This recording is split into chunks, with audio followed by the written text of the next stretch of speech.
Que Dios le bendiga, bienvenido, esta es su casa. Saludamos a los hermanos que nos ven por las redes sociales.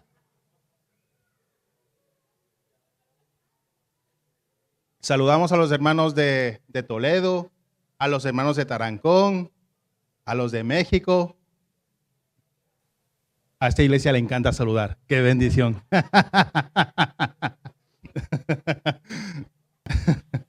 ¿Cómo le he titulado esta palabra? Enfocados en las cosas que tienen valor. Respecto a este tema podríamos hablar de cosas, miles, cosas que tienen valor. Pero te quiero compartir 3 puntos importantes que el Señor ha puesto en mi corazón y que realmente tenemos que ponerlo en práctica. Como por ejemplo, los obstáculos, como por ejemplo, dejarnos llevar por nuestros pensamientos, o también dejarnos llevar por nuestras propias prioridades. Porque quizás lo que es importante para nosotros no es importante para Dios. Entonces muchas veces tenemos que estar muy bien enfocados en las cosas que tienen valor. Amén. Quiero que me acompañes, iglesia, al libro de Colosenses, capítulo 3, versículo 1 al 2. Y dice la palabra del Señor: si pues habéis resucitado con Cristo, buscad las cosas de arriba, donde está Cristo sentado a la diestra de Dios. Poned la mira en las cosas de arriba y no en las de la tierra. Lo más importante, iglesia, es nuestra relación con Dios. Quizás es lo más importante, porque si no tenemos una relación íntima con Dios, ¿de qué vale todo lo demás? No vale de nada. Y fíjate cómo nos dice aquí la palabra: si pues habéis resucitado con Cristo, buscad las cosas de arriba. ¿Qué cosas tenemos que buscar, iglesia? ¿Qué cosas tenemos que buscar? Así es, donde está Cristo sentado a la diestra de Dios. Poner la mira en las cosas de arriba y no en las de la tierra. Fíjate, se repite 2 veces: mirad las cosas de arriba, que es fundamental. Amén. Punto 1. No debemos enfocarnos en los obstáculos, sino en el propósito, que es hacer discípulos. El tema de compartir la palabra de Dios y hacer discípulos, iglesia, no puede ser un tema secundario, sino que tiene que ser una prioridad de todo cristiano. ¿Por qué tiene que ser una prioridad de todo cristiano? Porque el momento que nosotros nos enfocamos en hacer discípulos, entonces realmente se manifiesta la gloria de Dios. Realmente Jesús, su ministerio se desarrolló en hacer discípulos constantemente con milagros, señales y lo que nos dice la palabra de Dios. Y lógicamente tenemos que seguir su ejemplo, que es hacer discípulos. Quiero que me acompañes al libro de Marcos, capítulo 4, versículo 35 al 41. Aquel día, cuando llegó la noche, les dijo: pasemos al otro lado. ¿A dónde tenían que pasar? Amén. Muy bien. Y despidiendo a la multitud, le tomaron como que estaba en la barca, y había también con él otras barcas. Repite, otras barcas. Pero se levantó una gran tempestad de viento y echaba las olas en la barca de tal manera que ya se anegaba.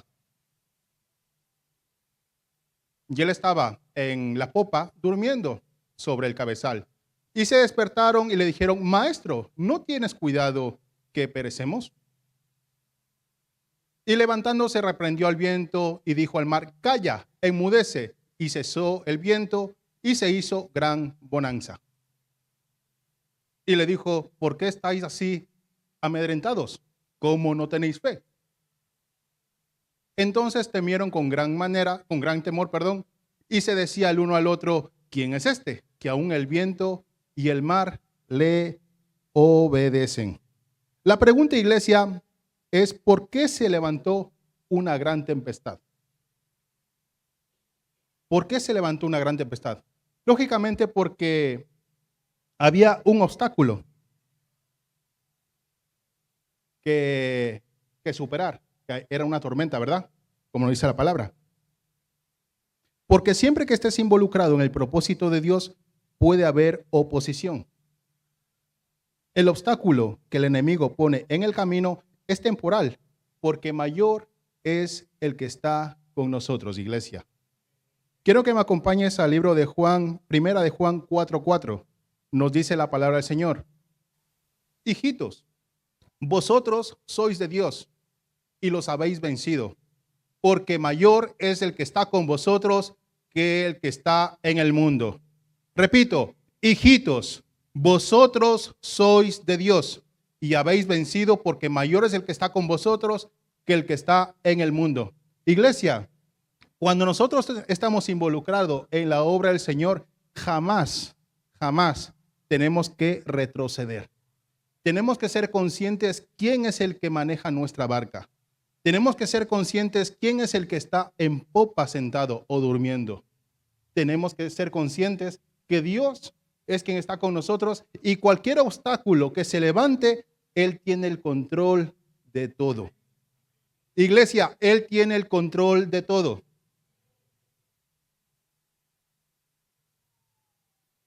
¿Por qué debían pasar al otro lado? Iglesia, había un propósito. ¿Qué propósito era? Era un propósito de salvación. Era necesario llegar a la región de los Gadarenos para libertar a un hombre que se iba a convertir en el próximo evangelista de Decápolis. ¿De quién estamos hablando? Del endemoniado Gadareno. Si tú estás involucrado en la obra de Dios, siempre hay una meta, siempre hay un propósito que conquistar. En este caso es evangelizar, es que Jesús tenga un encuentro con un endemoniado porque se iba a convertir en un evangelista poderoso, poderoso. Pero muy importante, iglesia, no solamente que estés involucrado en la obra. Nos dice la palabra del Señor en Marcos, libro de Marcos, capítulo 5, del 1 al 5. Vinieron al otro lado del mar, repite, al otro lado, a la región de los Gadarenos. Y cuando salió él de la barca, enseguida vino a su encuentro de los sepulcros un hombre con un espíritu inmundo, que tenía su morada en los sepulcros y nadie podía atarle ni aún las cadenas. Porque muchas veces había sido atado con grillos y cadenas, mas las cadenas habían sido hechas pedazos por él y desmenuzadas con grillos y nadie le podía dominar.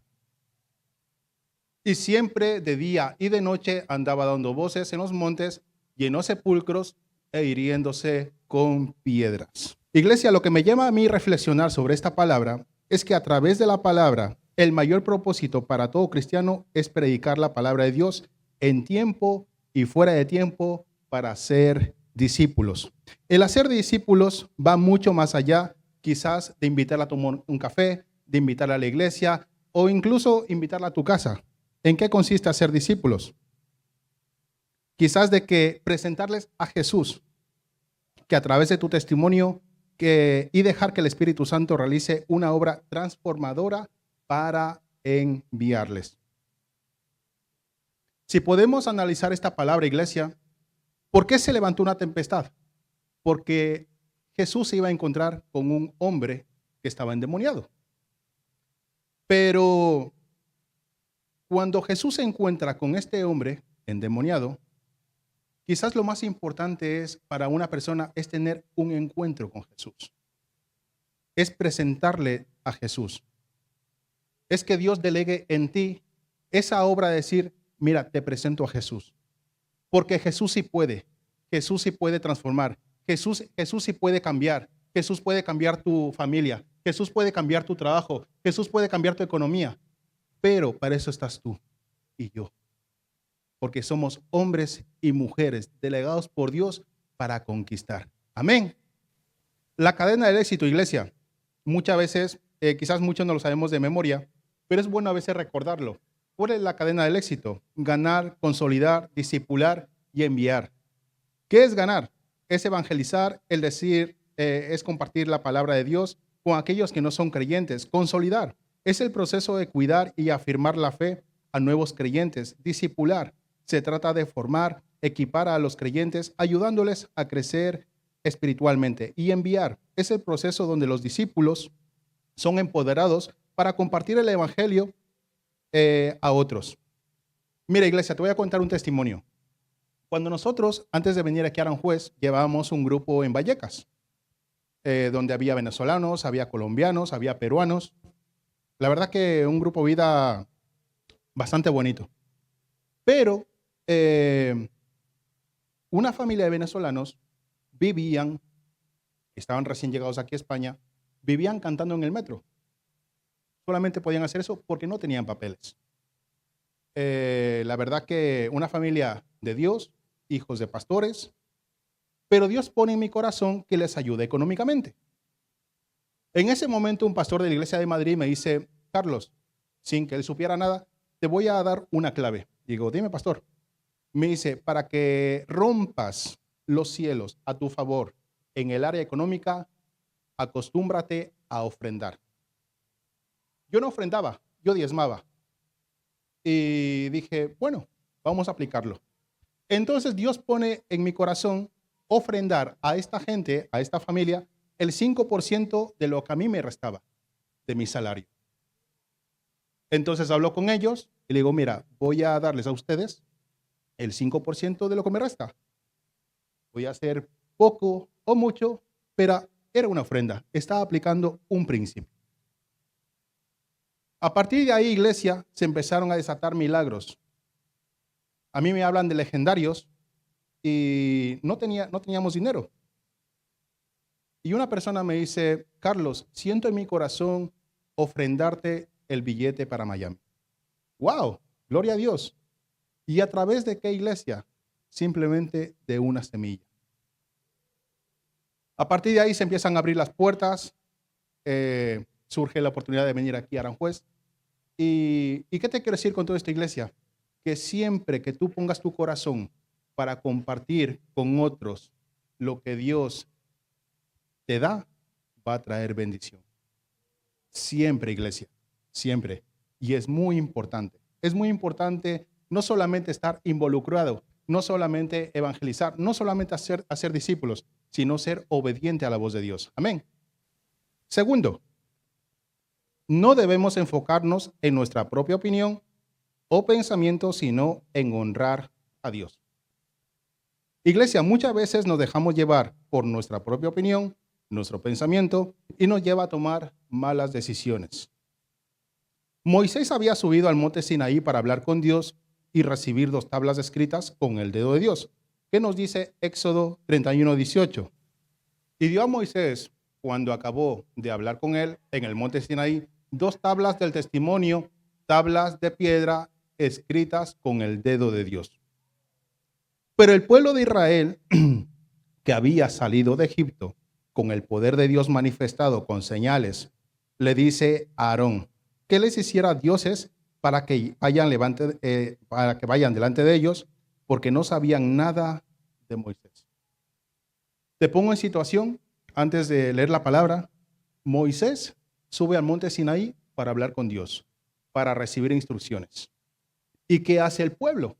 El pueblo de Dios le dice a Aarón, que es, podríamos decir, el líder de Moisés, o el colíder de Moisés, y le dice, oye, que no sabemos nada de Moisés, que no sabemos dónde está, el tío está perdido. Haznos dioses para que vayan delante de nosotros. Fíjate este pueblo, iglesia. Fíjate este pueblo. Se deja llevar por su opinión y se deja llevar por su pensamiento, sin tener en cuenta todos los milagros que había hecho Dios en Egipto, sin tener en cuenta todo lo que Dios había hecho con señales, con milagros, para que el pueblo saliera de Egipto. Entonces, ¿de qué fe estamos hablando? Lógicamente era un pueblo duro de servir, como dice la palabra. Vamos a leerlo. Éxodo 32, del 1 al 4, nos dice la palabra del Señor. Viendo el pueblo que Moisés tardaba en descender del monte, se acercaron entonces a Aarón y le dijeron, levántate, haznos dioses para que vayan delante de nosotros, porque a este Moisés, el varón que nos sacó de la tierra de Egipto, no sabemos qué le haya acontecido. Iglesia, qué sinvergüenzas. ¿No crees? Qué sinvergüenzas. Seguimos leyendo. Y Aarón les dijo, apartad los zarcillos de oro que están en las orejas de vuestras mujeres y vuestros hijos y de vuestras hijas, y traédmelos. Entonces todo el pueblo apartó los zarcillos de oro que tenía en sus orejas y lo trajeron a Aarón. Y él los tomó de las manos de ellos y les dio forma como buril e hizo con ellos un becerro de fundición. Entonces dijeron, Israel, estos son los dioses que te sacaron de la tierra de Egipto. Tremendo. Es decir, el pueblo estaba desorientado, el pueblo estaba desconcertado porque no sabían nada de Moisés. Yo pregunto, iglesia, ¿dónde estaba la confianza del pueblo de Israel? ¿En Dios o en Moisés? ¿Qué dicen ustedes? En Moisés, efectivamente. Nunca pongas la confianza en un hombre. Nunca pongas la confianza en un hombre. Tu confianza siempre tiene que estar en Dios. Muchas veces los procesos y las circunstancias están para removernos, para saber si realmente estamos plantados, firmes a escuchar la voz de Dios. Amén. La incredulidad del pueblo era evidente y el corazón del pueblo no estaba en honrar a Dios. Debemos ser conscientes, iglesia, que todo lo que hagamos fuera del propósito de Dios traerá consecuencias. Honrar implica respeto, agradecimiento, obediencia, buen trato, reconocimiento. Honrar va mucho más allá de mostrar respeto exterior, implica una actitud del corazón. Se traduce en acciones. En hebreo, la palabra usada para honrar es kabed, que también significa dar o valorar mucho. Un ejemplo de honra que podemos ver en la palabra, podemos ir al libro de Marcos, capítulo 14, versículo del 1 al 4. Dos días después era la Pascua y la fiesta de los panes sin levadura. Y buscaban los principales sacerdotes y los escribas cómo prenderle por engaño y matarle. Y decía, no durante la fiesta, para que no se haga alboroto del pueblo, pero estando él en Betania, en casa de Simón el leproso, y sentado a la mesa, vino una mujer con un vaso de alabastro, de perfume, de nardo, pero de mucho precio. Y quebrando el vaso de alabastro, se le derramó sobre la cabeza. Y hubo algunos que se enojaron dentro de sí y dijeron, ¿para qué se ha hecho este desperdicio de perfume? Iglesia, el perfume era caro. Sí, ¿verdad? Era un perfume muy caro. Iglesia, el perfume se podía haber vendido. También, ¿verdad? Lo dice la palabra. Pero ¿sabes una cosa? Pero la mujer estaba haciendo una buena obra, honrando a Jesús con lo único que tenía, la mujer. Vamos a leer hasta el versículo 9. Pasamos al siguiente, 5. Porque podía haberse vendido por más de 200 denarios y haberse dado a los pobres, y murmuraban contra ella. Pero Jesús dijo, dejadla, ¿por qué la molestáis? Buena obra me ha hecho. Siempre tendréis a los pobres con vosotros, y cuando queráis los podréis hacer bien, pero a mí no siempre me tendréis. Esta ha hecho lo que podía, porque se ha anticipado a ungir mi cuerpo para la sepultura. De cierto os digo, donde quiera que se predique este evangelio, en todo el mundo también se contará lo que ésta ha hecho para memoria de ella. Fíjate, iglesia. Te pongo en contexto. Un perfume muy caro, donde una mujer se ha predispuesto a ungir a Jesús, a hacer una buena obra. Pero había hombres que le decían, pero ¿para qué lo vas a hacer? Si lo puedes vender.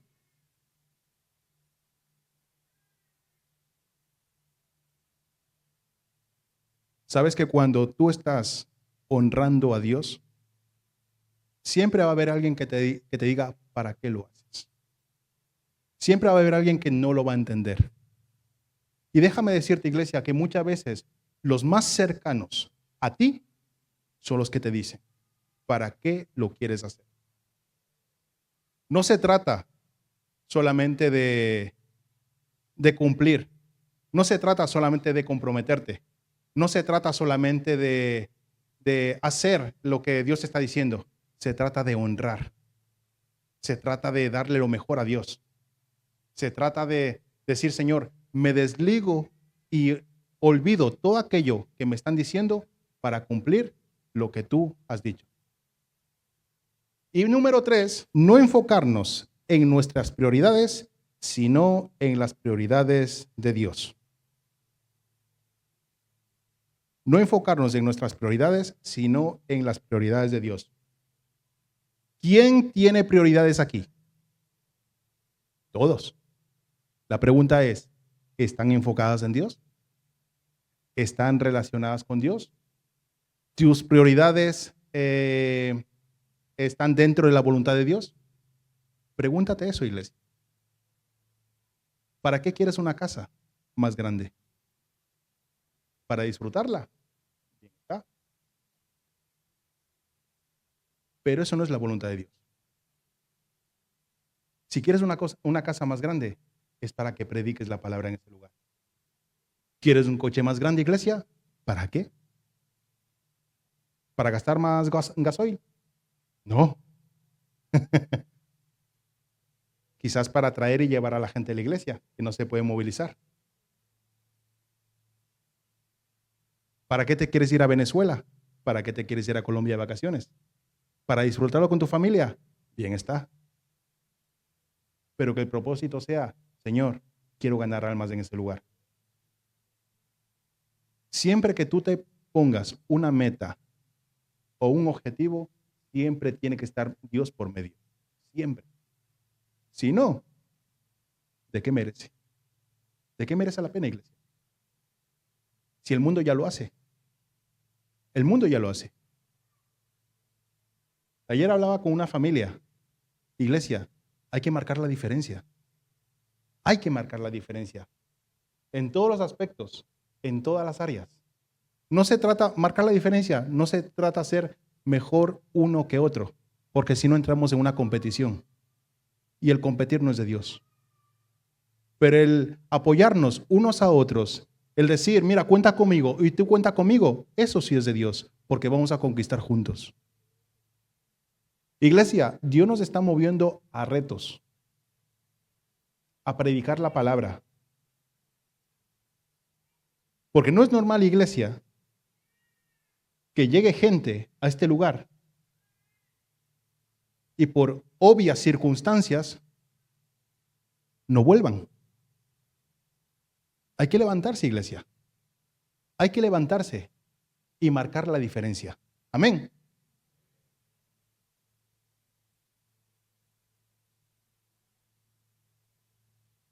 Jesús les había dado una promesa, una instrucción, un llamado a sus discípulos y hoy también a nosotros, de dejar nuestras redes, es decir, nuestras prioridades, para seguirle y participar activamente en su misión de salvar a otros.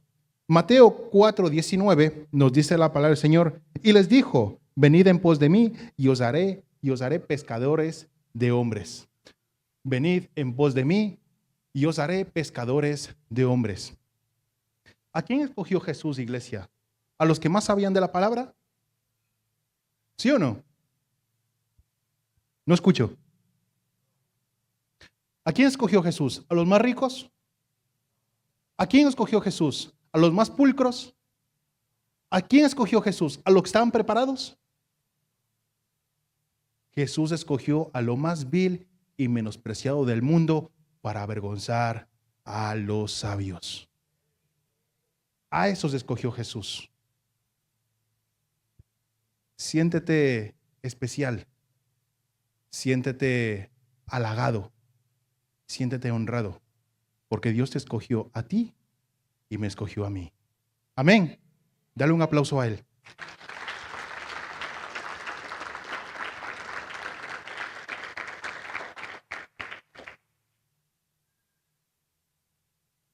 Fíjate la promesa que Dios les da a sus discípulos.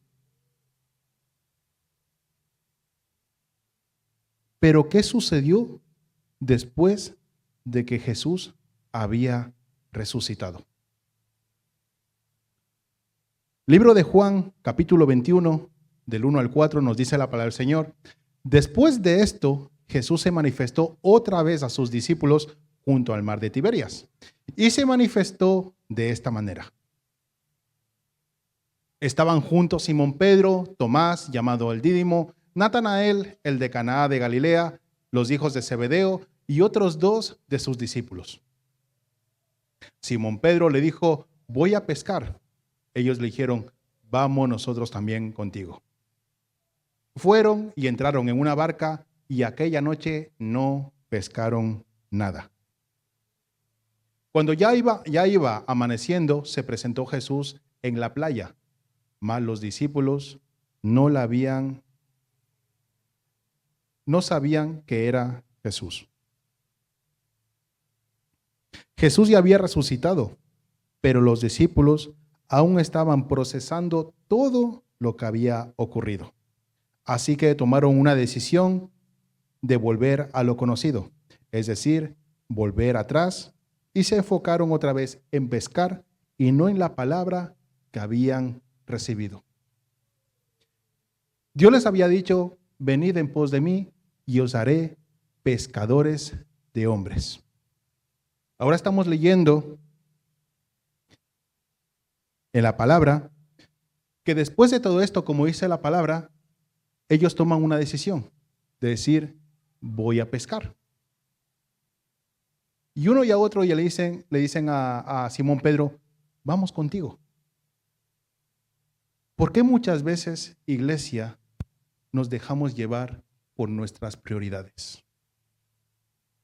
Cuando nuestras prioridades están por encima del propósito y la voluntad de Dios, tienes que darte cuenta que en vez de avanzar, estás retrocediendo.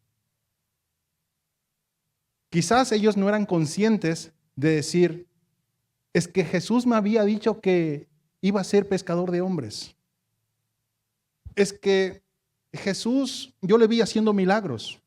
Es que Jesús tuvo un encuentro con el endemoniado gadareno. Es que Jesús hizo tantos milagros. Pero ¿qué sucedió en ese momento?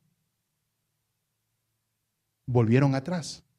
Volvieron a pescar otra vez a tirar la red al mar y no pescar nada durante toda la noche. Y muchas veces nos pasa eso a nosotros, iglesia. Nos olvidamos que la promesa de Dios nos la había dado. Nos olvidamos de aquella promesa que nos habló Padre, o nos habló el pastor tal, o la profeta tal, o nos habló Dios por medio de su palabra. Y nos olvidamos. Y cuando nos olvidamos, dejamos que un espíritu de incredulidad se apodere de nosotros. Y metemos en un cajón la promesa de Dios y creemos que eso que Dios nos ha dicho no se va a llevar a cabo. Rompe con eso, iglesia. Rompe con eso. Te digo ahora en el nombre de Jesús, toda promesa que Dios te ha dado va a tener cumplimiento. Segunda de Corintios 4:18 nos dice la palabra del Señor: no mirando nosotros las cosas que se ven, sino las que no se ven. Pues las cosas que se ven son temporales, pero las que no se ven son eternas. Iglesia, vivimos en un mundo que constantemente nos bombardea con lo visible, problemas, necesidades, noticias, imágenes, metas terrenales. Todo parece urgente, importante y definitivo. Pero te digo algo. Lo visible es pasajero, pero lo invisible, las promesas de Dios, su presencia y la vida eterna son para siempre. Y para terminar, iglesia, las cosas bien hechas hablan por sí solas. A veces nuestros esfuerzos están más enfocados en tratar de hacer conocer lo que hacemos y no en hacer excelente lo que hacemos. Las cosas bien hechas se promocionan por sí solas. Amén.